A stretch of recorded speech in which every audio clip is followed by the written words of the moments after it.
Bienvenidos de nuevo a un nuevo capítulo de La Hora Tech. Hoy tenemos el placer de estar con Pablo Medrano, CEO de Casual Robots. Pablo, muchísimas gracias por estar con nosotros. A vosotros. La primera pregunta es evidente. Leyendo sobre Casual Robots, he visto que se fundó en el 2015. ¿Por qué decidiste fundar esta empresa en el 2015 cuando prácticamente nadie hablaba de robótica aquí en España? Sí, yo el tema de la robótica llevo bastantes más años atrás, en este caso del 2015, porque siempre digo que la robótica, en este caso al servicio, es una cuestión de pasado, no solo de futuro. Pero es cierto que ha sido siempre, en los últimos 20 años atrás, un fracaso. Mientras que la robótica industrial ha demostrado ser un éxito, algo pasaba con la robótica social, aquella que se utiliza para la sociedad, para nosotros, para nuestra idea, quiere decir, para convivir con ella, y realmente nunca funcionó. Nosotros tenemos conocimiento y robótica también en activo desde los años 70 y realmente nunca llegó a implementarse. Entonces, en 2015 se dieron los factores para que esta robótica que hemos soñado desde la ciencia ficción hasta muchos años atrás, incluso de que existiera, se dieran los factores para que sea una realidad social. Por muchos, una cuestión de análisis un poco más en profundidad, pero me volví a encontrar con un problema, y es que toda la labor de implementación de robótica a la sociedad se estaba haciendo de una forma equivocada. Normalmente se centraban demasiado en el producto, en la espectacularidad de poder contar con un humanoide, como ha sido por ejemplo Piper, que es el primer humanoide hecho en serie, ha sido un antes y un después, pero aunque en el 2014 se presentó, el uso y la implementación no se hacían de una forma adecuada. A mí esa falta, en este caso de conciencia, de uso, de utilización e incluso de servicios, me llegó a crear, por un momento de oportunidad, una empresa que era totalmente novedosa e innovadora en su forma de negocio con las nuevas tecnologías, que en este caso es la robótica aplicada al servicio. Qué bueno, o sea, lo viste como una necesidad, es decir, quiero dar una solución a esto. Sí, yo no me lo había planteado, yo vengo de la ingeniería de otro mundo, del sonido, y prácticamente la robótica era mi pasión.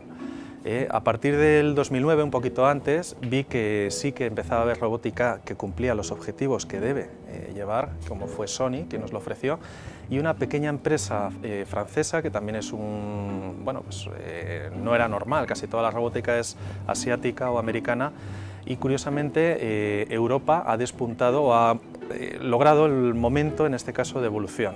Esta empresa se llamaba Aldebaran Robotics, ha sido comprado por SoftBank y es la que nos ofreció, ya hablo en 2005, a Nao, que es un pequeño humanoide para investigación, y a Piper como el primer humanoide, en este caso desarrollado para servicio para la empresa.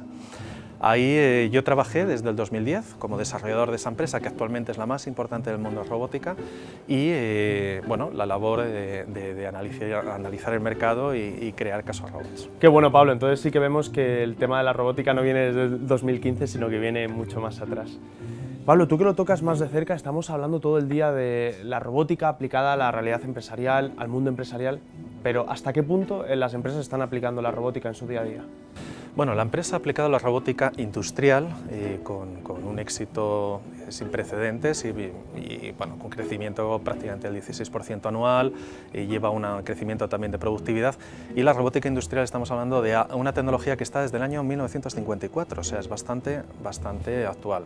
La robótica, en este caso al servicio, muestra interés, porque de cara, en este caso, al servicio al cliente, etcétera, etcétera, es una dualidad. Por un lado, la empresa, que las tiene que acoger, y por otro lado, el público, que es a quien va destinada, en este caso en sus diferentes funciones, que también sea capaz de adaptarse y, en este caso, adoptar esta nueva tecnología.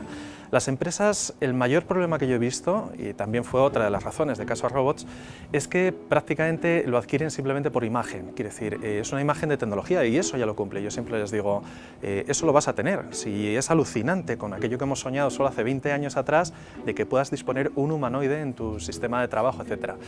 Ahí les aterrizamos dos cosas. La primera es decir, olvídate del humanoide. Hay veces que para tu servicio, sea acompañamiento, información, etc., en España somos un país privilegiado, somos un país de servicios, y por eso casi todas las betas se hacen aquí, sea en aeropuertos, healthcare, en fin.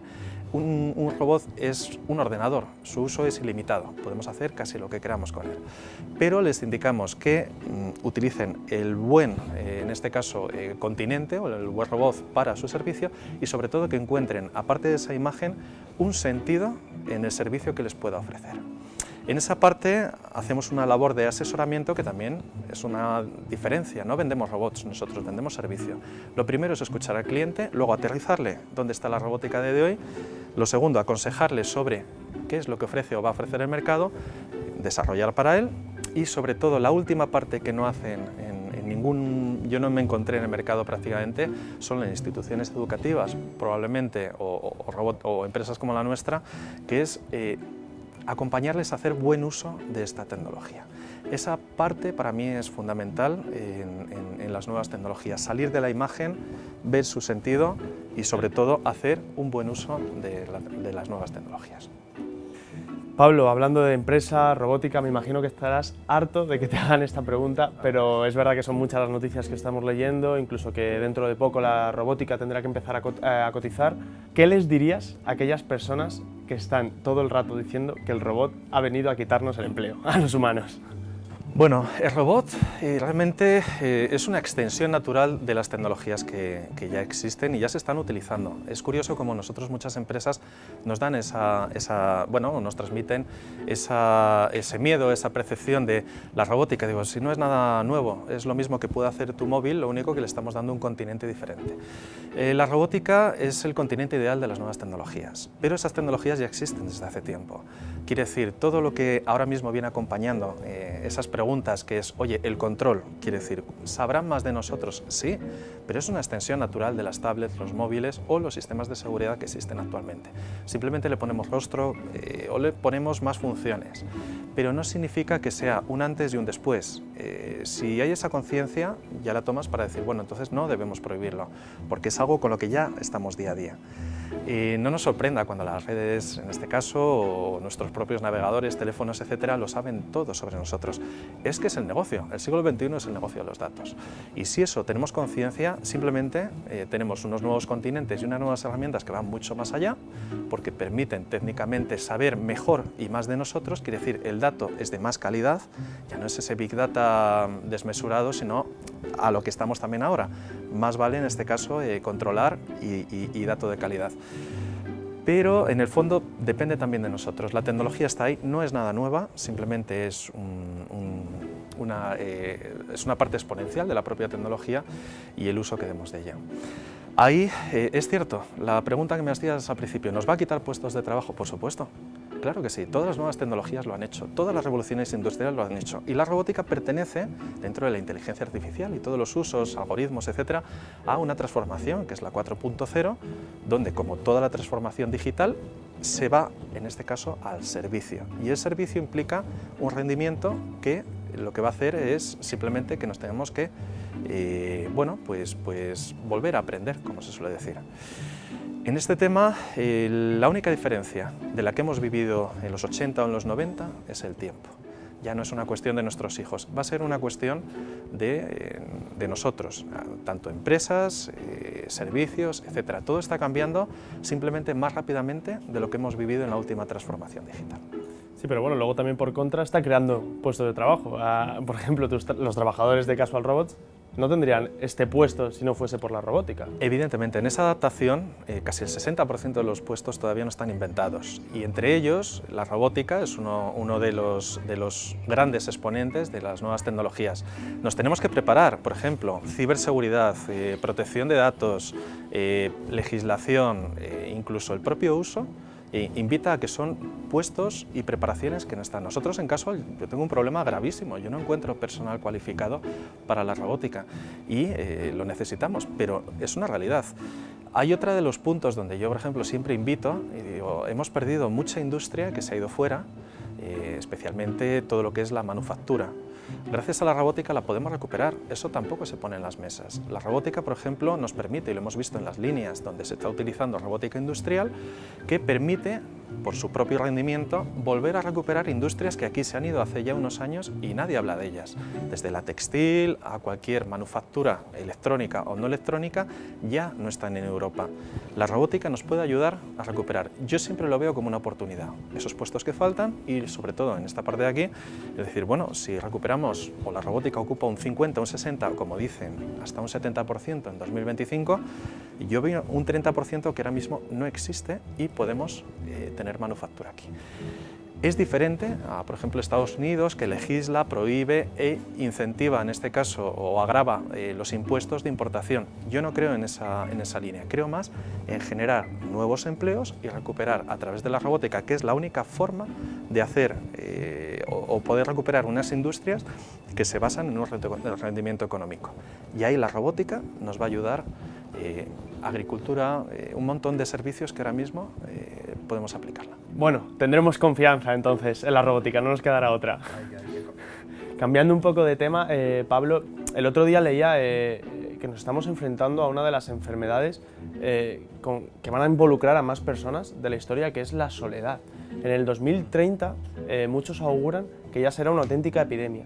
¿Qué papel puede tener la robótica en este sentido, aquí con la soledad? Es muy importante, primero porque es una realidad y sobre todo en España. Actualmente el segundo país del mundo con mayor tasa de envejecimiento, que también va añadido a la soledad, y probablemente en pocos años igual somos el primer país del mundo, por dos cuestiones, ¿no? La parte de falta de natalidad y luego somos un país muy longevo, ¿no? Entonces eso también trae unos problemas como es en este caso la soledad. Y es cierto que no hay suficiente mano de obra o probablemente suficiente personal o suficiente capital para poder soportar un sistema como el que estamos hablando. Y lo vamos a tener aquí. La parte de la robótica, una de las partes que incluye, porque no dejan de ser ordenadores, es que añadimos dos cosas fundamentales que no conocemos hasta el día de hoy. Uno es la empatía y otro es la conexión, en este caso personalización y conexión emocional. Quiere decir, la robótica yo puedo hacer, en este caso, que cree una conexión emocional con nosotros a través de su tecnología. ¿Por qué? Porque ya desde sus sistemas biométricos, etcétera, etcétera, la comunicación pasa a ser mucho más sencilla que con una tablet o simplemente con la voz. Actualmente simplemente con un gesto, señalar y tal, yo puedo generar emociones. Esa conexión emocional no existe en la tecnología, actualmente ni con tu móvil, ni con tu portátil, ni cuando llegas a un sistema de información. Pero en la robótica es una de las novedades que se van a incluir. ¿En qué uso se puede utilizar? Aparte de ser simpático, etcétera, etcétera, nosotros podemos programar para un uso sobre todo útil. Quiere decir, cuando el robot detecte que esa persona está triste, que esté pues ese día o incluso biométricamente no esté bien, yo la puedo programar no solo para que sea una utilidad, en este caso de salud, o avisando a los familiares, etcétera, y hacerle todo un seguimiento continuo, sino también para crear un vínculo emocional. Esa es la parte positiva y probablemente es de los mejores usos que se dé a la robótica y actualmente es una de las facetas más importantes que se está empleando. Pero también, como bien hablamos antes, va a traer un montón de puestos de trabajo, de aplicaciones, etcétera, etcétera, que no están inventadas ni están generadas, como también la propia psicología. ¿Qué pasa cuando en este caso creas un vínculo demasiado emocional con una máquina? Hemos tenido casos en Japón que ha habido un tío que se ha llegado a casar con su propio avatar, etcétera, etcétera. Y eso que nos sonaba a ciencia ficción, o lo hemos visto incluso en Blade Runner, en la última película, que tenía realmente una compañera que era un avatar y bueno, pues se llega a enamorar de ella, o como en Her, en otras películas, lo que fue ciencia ficción es realidad. Y también se va a dar esos casos. Son casos de oportunidad también para que nos preparemos ante las nuevas problemáticas que puede traer esa falta de percepción de lo que es realidad a lo que no lo es, lo que es una persona a lo que no lo es. Esto que estamos viviendo en las redes sociales actualmente, de confundir en este caso una amistad con un contacto, la robótica es cierto que cubrirá todas esas necesidades, pero también generará nuevos problemas para los cuales simplemente hay que prepararse. La siguiente pregunta, Pablo, iba encaminada al tema de los sentimientos, pero vamos, yo creo que ha sido respondida ya desde tu punto de vista. Sí que es posible que un humano llegue a generar sentimientos hacia un robot, no deja de ser una máquina.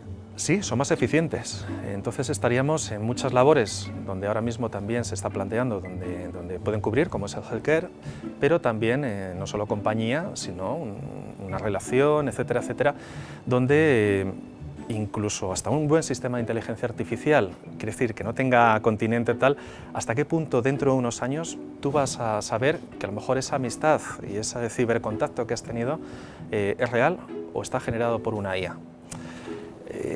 Nos estamos metiendo en un terreno tema un poco... donde la robótica siempre se ha hablado, como parte, en este caso, bueno, pues más de continente de estas tecnologías, pero estás hablando de un punto ético, un punto, en este caso, bueno, que da, en este caso, otras mesas redondas para poder trabajar y hablar de ello. ¿Se va a producir? Por supuesto, ya estamos con ello. Aquí lo que tenéis, bueno, aunque parezca más un muñequín, pero ya lo han visto desde Sofía, etcétera, etcétera, donde se va, sobre todo, a trabajar la parte emocional. Probablemente incluso para la captación de datos es uno de los sistemas o la eficiencia de lo que queramos trabajar, un punto de información, un punto de venta, etcétera, si consiguen conectar con nosotros de una forma pasiva a una forma activa, van a hacer mejor su trabajo. Está claro. Muchas personas se escudan en el hecho de decir, bueno, es una máquina, puede hacer muchas cosas mejor que un humano en cuanto a temas administrativos, pero nunca podrán desarrollar sensibilidad, aspectos como la creatividad. ¿Estás de acuerdo? Sí, bueno, la intuición, en fin, se hablan de muchas de las naturalezas nuestras, que son nuestras, no nos las puede quitar ni las podemos programar. Y yo te diría que sí y no. Una de las cuestiones que nosotros quiero aterrizar en la robótica es que realmente no lo hace, ni la inteligencia artificial, ni el pensar por sí mismos, etcétera, etcétera. Todavía estamos no verdes, o sea, es un sueño y un anhelo, pero queda mucho. Es otro de los problemas que nos encontramos. Mucha gente todavía confunde la ciencia ficción con la realidad. Estamos todavía en los inicios. Pero es cierto que nosotros podemos programar una máquina para que genere, en este caso nosotros, la falsa ilusión de que sí que tiene o sentimientos o que sí puede conectar con nosotros, etcétera, etcétera. Eso es bastante fácil. Y yo invito siempre que hacemos uso de la robótica a buscar ese fin. Muchas veces vemos Sofía, mucha gente dice, ahí va, esto es un humanoide y es inteligente y tal. No, es simplemente impulso-respuesta, etcétera, etcétera. Pero nos hace esa falsa ilusión de que efectivamente tiene unas cualidades que no debería tener una máquina. La otra parte, la de creatividad, ya hay robótica que eso era impensable hace 20 años, que es capaz de pintar un cuadro, de componer música, de cosas que también eran inherentes a nosotros. Es decir, esto no nos lo pueden quitar. Tiempo al tiempo nos lo quitarán, pero no de la forma en que pensamos. La robótica, esa faceta ya la está cubriendo, era un impensable, esto de la parte emocional, de la creatividad y tal. Yo lo aterrizaría, en este caso, la inteligencia artificial no es ahora ni un Terminator ni un HAL 9000, y la parte, en este caso, de creatividad, podemos generarla, en este caso ya, en composiciones musicales, pintura, etcétera, etcétera, incluso diálogos complejos. Eso sí que ya es una realidad. Qué pasada. Y ya para terminar, Pablo, antes hablábamos de la velocidad de los avances, de que ya no es una generación y luego la siguiente se tendrá que acostumbrar a lo de ahora, sino que ya es esta generación la que se tiene que acostumbrar. Estamos viendo que evoluciona a un ritmo vertiginoso, es decir, cada año hay nuevas evoluciones, nuevos robots. ¿Qué está por llegar en un periodo corto? Bueno, es lo que nos ha tocado. Yo lo que invito es a no tener miedo a todo este cambio, sino a disfrutarlo. Y dentro de unos años, sentirnos orgullosos de que estuvimos ahí, ¿no? Hemos visto otros, el hombre a la luna, el cambio digital, lo que ha significado todo el cambio social de la última transformación, y estamos en una que lo que cambia todo es el tiempo. Es una evolución exponencial, entonces es cierto, en toda la humanidad no ha habido tantos cambios, ni va a haber tantos cambios como en los próximos 5 o 10 años, ya no 20 o 30. La mayor es tomar conciencia, el mayor consejo que puedo dar, y prepararse para ello. Lo segundo, verlo como una oportunidad y en vez de rechazarlo, adaptarlo, en este caso, para recuperar y crear, en este caso, esos nuevos modelos de negocio, esas nuevas aplicaciones que van a ser necesarias, en este caso, en la robótica. Y luego, sobre todo, pues adaptarlas, porque hay una realidad y ese es el único miedo que podemos tener. Si las sociedades no absorben lo que es las nuevas tecnologías, va a marcar, en este caso, un diferencial, que es la famosa brecha social, que eso sí que va a ser muy difícil de recuperar por la propia evolución. Europa necesita coger esa velocidad. El tren de alta velocidad lo hemos perdido y esta vez es de alta velocidad, no es una locomotora. Y en vez de tanta legislación, tanta prohibición, lo primero sería información, segundo formación, como es ITEC en este caso, un sitio creado y generado precisamente para ver que todo esto es una realidad, y finalmente una buena implementación. Si conseguimos esas tres facetas a corto plazo, volveremos a coger ese tren y veréis que es fascinante el viaje que nos espera. Pues Pablo, nos quedamos con estos consejos, como siempre un placer, muchas gracias y a vosotros. Bueno,